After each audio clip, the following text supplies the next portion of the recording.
പത്തനംതിട്ട ജില്ലയിൽ 3 വീടുകൾ പൂർത്തീകരിച്ചു. അതിൻ്റെ താക്കോൽദാന കർമ്മം 18-ാം തീയതി കേരള കോൺഗ്രസിന്റെ ചെയർമാൻ ജോസ് കെ മാണി 12 മണിക്ക് അടൂരിൽ നിന്നും ആരംഭിക്കും. 2 മണിക്ക് ആറന്മുളയിലെത്തും, 3 മണിക്ക് കോന്നിയിലെത്തും. ഇതിന്റെ ഉദ്ഘാടന പരിപാടികൾ നടത്തും. മാണി സാറിന് നിങ്ങൾക്കറിയാം, കർഷക നേതാവായിരുന്നു. മറ്റുള്ളവർക്ക് കാരുണ്യം പദ്ധതിയിലൂടെ ജനങ്ങളുടെ ശ്രദ്ധ പിടിച്ചു പറ്റിയ, അതുപോലെ തന്നെ രോഗികൾക്ക് ഉള്ള സഹായങ്ങൾ, വിദ്യാഭ്യാസ പഠനങ്ങൾ, അനാഥശാലകളിൽ ഭക്ഷ്യാന്നം കൊടുക്കുന്ന പരിപാടികളൊക്കെയാണ് കേരള കോൺഗ്രസ് ലക്ഷ്യമിട്ട് മുന്നോട്ട് കൊണ്ടുവരിക. അത് ഈ മാസം 30-ാം തീയതി അദ്ദേഹത്തിന്റെ ജന്മദിനമാണ്. എല്ലാ അനാഥശാലകളിലും നിയോജക മണ്ഡലങ്ങളിലും മണ്ഡലാടിസ്ഥാനത്തിലും ഭക്ഷണം കൊടുക്കാനുള്ള പരിപാടി കേരള കോൺഗ്രസ് ഇട്ടിട്ടുണ്ട്. ആ പരിപാടിയുമായിട്ടാണ് മുന്നോട്ട് പോകുന്നത്.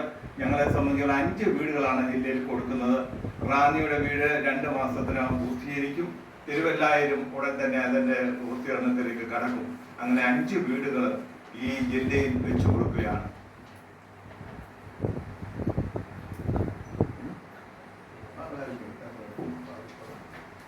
ഇതിനെ കാരുണ്യ ഭവന നിർമ്മാണ പദ്ധതി എന്നാണ് ഇതിന്റെ പേര് തന്നെ.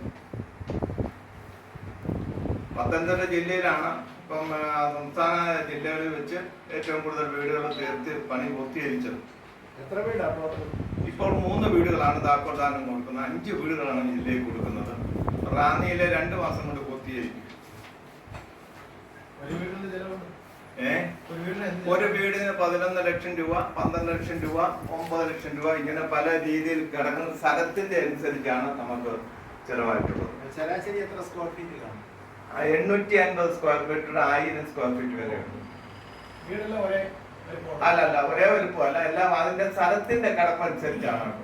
നമുക്ക് ചില സ്ഥലങ്ങള് താഴെ നിന്ന് കെട്ടിയെടുക്കണം. കാരണം വലിയ സമ്പന്നരൊന്നും അല്ലാത്ത സ്ഥലങ്ങളാണല്ലോ, നമുക്കറിയാമല്ലോ. അതുകൊണ്ട് താഴെ നിന്ന് കെട്ടിയെടുത്ത് നല്ല രീതിയിൽ നിങ്ങൾക്ക് വരുമ്പോ കോന്നിയിലൊക്കെ വീടുകൾ ഒന്ന് കാണേണ്ടത് തന്നെയാണ്.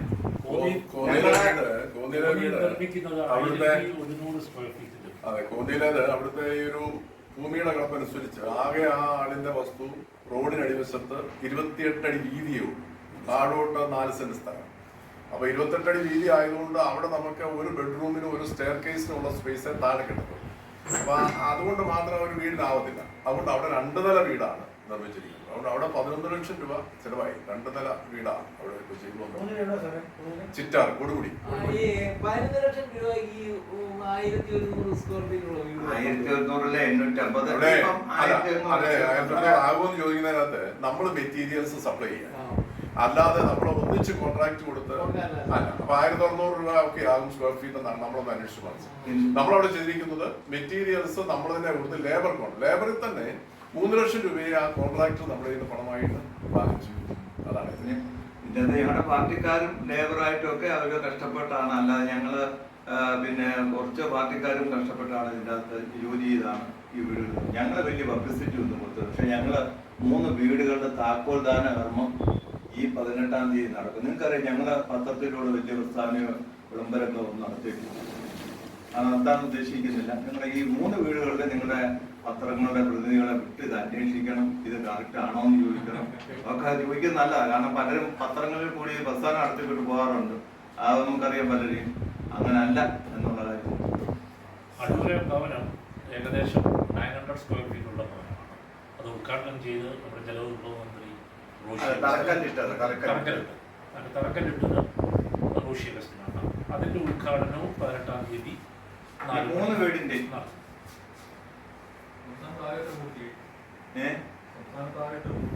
സംസ്ഥാനത്ത് എത്ര ആയെന്ന് എനിക്കറിയാമോ? ഞങ്ങളുടെ ജില്ലയിലെ കാര്യം എനിക്കിപ്പോൾ പറയാൻ പറ്റുള്ളൂ.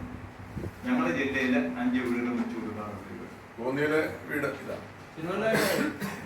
തിരുവല്ലായിൽ ആരംഭിച്ചിട്ട് തിരുവല്ലായിലുടൻ തന്നെ ആരംഭിക്കും. അതിനുള്ള സംവിധാനങ്ങളൊക്കെ ഉണ്ട്. കോന്നിയിലെ വീട് ഓൾമോസ്റ്റ് ഒരു 80% കംപ്ലീറ്റ് ആണ്. എല്ലായിട്ടും തിരുവല്ലയിലെ ഇങ്ങനെ ആളായിട്ടുണ്ട്.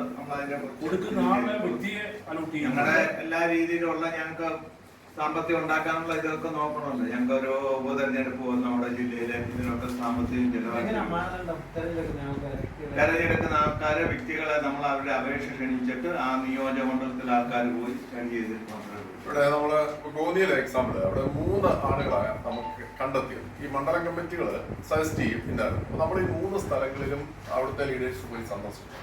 അതിലെ വള്ളിക്കോട് ഒരിടത്ത് ചെന്നപ്പോൾ വളരെ ഡിസ്റ്റർബ് ആയിട്ടുള്ള ആള് ടാർപ്പ കെട്ടി അതിനകത്ത് സ്ത്രീകളും അമ്മയും മക്കളും മാത്രം താമസിക്കും. അപ്പൊ അവിടെ കൊടുക്കണമെന്ന് ഞങ്ങൾ തീരുമാനമെടുത്തപ്പോഴാണ് ലൈഫ് മിഷനിൽ അവർക്ക് കിട്ടാനുള്ള സാധ്യതയായി ലിസ്റ്റായി നെക്സ്റ്റ് അവരുടെയാണ്. അതുകൊണ്ട് പിന്നെ അടുത്ത ആളിലേക്ക് നമ്മൾ ആ പ്രൊസീജിയർ ആ നിലയിൽ തന്നെയാണ് നമ്മൾ ആളിനെ സെലക്ട് ചെയ്ത് നടപടിക്രമം അത് ചെന്ന് വിസിറ്റ് ചെയ്ത് അർഹതപ്പെട്ടത് എന്ന് ബോധ്യപ്പെട്ടതിന്റെ അടിസ്ഥാനത്തിലാണ് ചെയ്തത്.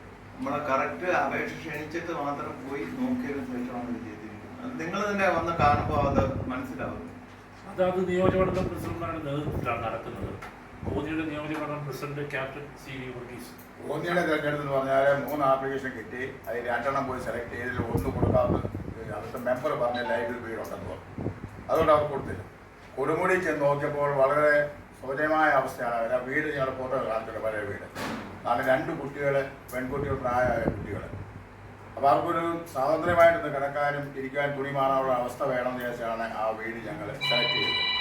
പക്ഷെ ഞങ്ങളെ ഒരു 1 ലക്ഷം രൂപയ്ക്ക് ആ വീട് തീരുന്നുള്ള പ്രതീക്ഷയായിരുന്നു. എന്നാൽ 28 അടി നീളവും 17 അടി വീതിയും. ഇപ്പോൾ മഴ പെയ്ത് വെള്ളം വീണാൽ മറ്റൊരാളുടെ വസ്തുവിലാണ് വീഴുന്നത്. അപ്പം താഴെ നിന്ന് കെട്ടിക്കിടത്തി റോഡ് ലെവലിൽ കൊണ്ടുവന്നു. ഒരു മുറിയും, ഒരു അടുക്കളയും, ഒരു ബാത്റൂമും, ഒരു സിറ്റ് ഔട്ടും.